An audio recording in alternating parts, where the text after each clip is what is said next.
Okay, so I'm recording this in F-Log on my camera, and I've got just a little bit of backlighting and a little bit of window lighting over here. And I'm recording the audio using the lavalier mic that's connected up to the H4, as well as a shotgun mic mounted on the camera. Right. So I'm going to turn on some lights. Right. So now I've got a little bit of a key light on the right-hand side. I've got some fill light coming in from the window, although often I'll use the window for the key light and then use the lighting for some fill light. After that, I can add a little bit more fill light from the left-hand side or from the window side, this time using a little LED light that's relatively inexpensive, and hopefully the lighting situation's a little bit better. And then just to show you this light, it's a smallish softbox that I'm using that I got with a Godox light. So we'll see how this works out, do some color grading, do some audio editing, compare the audio, and see what we come up with.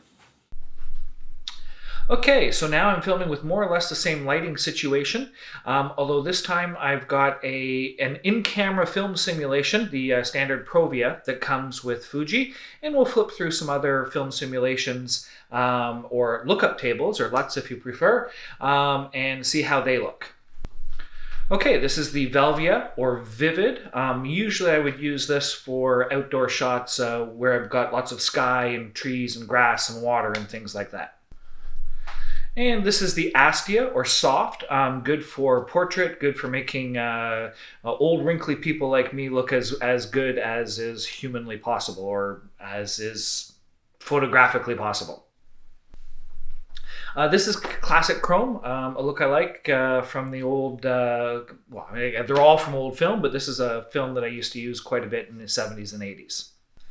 This is the High Negative Pro, I think it is, and it should be offer a little bit more contrast and should look good for portrait, for capturing details, the eyes and things like that. Not so good for making me look beautiful. This is one that I haven't used a lot. This is the Eterna Cinema.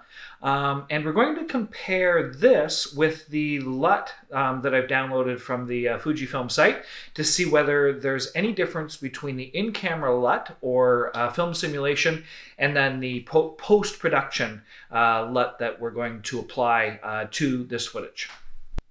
Okay, so now we're going to compare the in-camera Eterna film simulation with the LUT that I've downloaded from Fujifilm.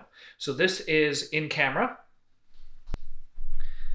And this is F-Log, and now this is F-Log using the Eterna film simulation. So this is in camera. Now this is F-Log using the Eterna film simulation. This is another Eterna film simulation. This is the Bleach bypass that they've just added recently, and you can see it's very kind of out there.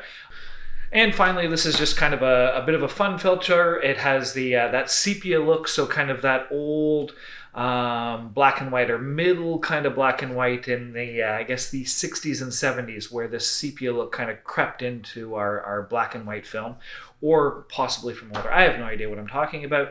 Anyway, this is a cool look for certain purposes. Good for flashbacks, good for filming your grandparents. I hope this helps.